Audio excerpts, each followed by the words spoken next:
سڵاتان لێبێ من دیار کوردام ئێستا لە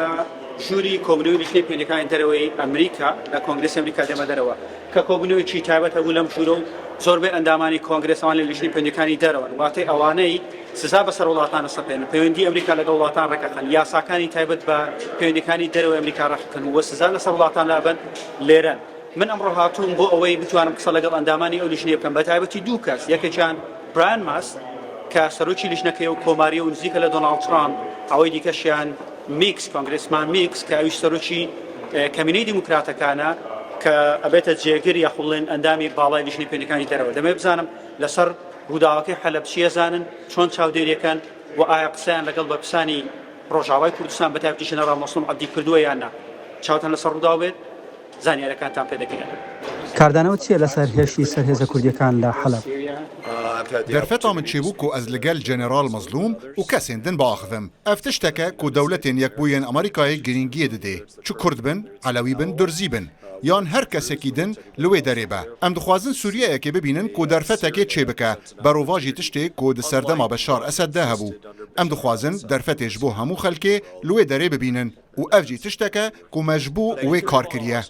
ئێوە یاسای قەیسەرتان هەڵگرت سزاکانی قەیسەرتان لەسەر سووریا لابرد بۆی دەرفەتێک بە وڵاتە بدەن تاوەکو وڵاتێکی ئاوەدان و وڵاتێک ڕێز لە مافی مرۆڤ و پێکاتەکان بگرێت بەڵام ئێمە ئەمانە نابینین کاردانەوەت بۆ ئەمە چییە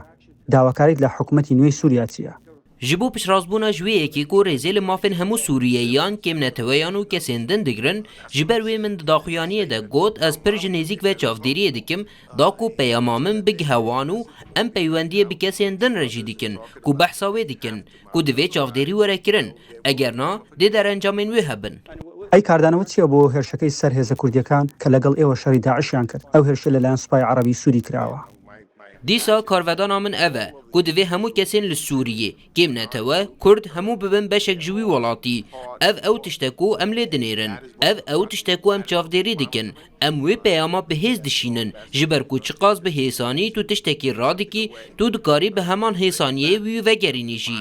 lewra em çavdêriyê dikin û lê dinêrin hêviya min ev e ji ber ku Sûriye welatekî pir giring e ku me ber bi arasteyeke nû û cuda ve gav avêtine ji tiştê ku di serdema behsê de hebû ji ber wê ev e tiştê ku bala me li ser e û ev e ew peyama ku me berê jî şandiye This is what we're focused on and this is what the message that we had sent previously. لە ڕۆژانی ڕابردوو سوپای عەرەبی سووری هێرشیان کردە سەرهێزە کوردیەکانی نزیک لە ئەمریکا لە حەلەب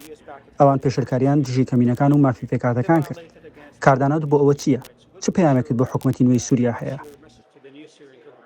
پێویستە سووریا ئاگاهدار بە ئەف سەرۆکێکمە هەیە حەنەکێ خۆ ناکە ئەف زلمە کوڵدژی گەلێ خۆ دکن و معاملەیە خراپ بڕاستی غەلەتە دیرۆکەوان لەگەڵ وان چەتەیان هەبووە di aliyê aborî de ez bawer dikim serok vê yekê fêm dike tiştê herî bihêz ku me heye artêşa me ye lê tiştê duyemê herî bihêz ku me heye hê zameya aboriyê ye ez bawer dikim Trump vê yekê dizane û wê yekê bikar tîne ez bawer dikim divê Sûriya agahdar be çêtir e serkirdayetiya wan şiyar bibe Syria needs to wake, their leadership better wake up. ئەی کاردانەوە چییە بۆ هێرشکردن سەرهێزە کوردیەکان کە لەگەڵ ئێوە دژی داعش شەڕیان کرد لەلایەن سوپای عەرەبی سووری heman tişt mebesta min ew e dijminên me dostê me ye wan li gel dostên me şer kiriye lewra ez bawer dikim divê reftara xwe baş bikin